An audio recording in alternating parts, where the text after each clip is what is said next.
Hey guys, and welcome back to this channel. In this video I will be showing you guys how you can pin messages on Discord. So you can do this on like a personal chat or on a server. So I'm just going to write down pin this message, oops, and then I'm going to go here, press more, and press pin message, and then press oh yeah, pin it.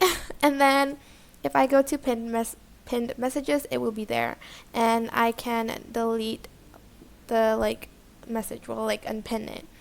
But that is basically it.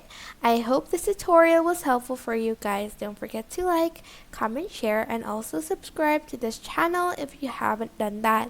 If you have any questions, just leave it in the comment section down below, and I will try my best to answer them all. Thank you so much for watching. Bye!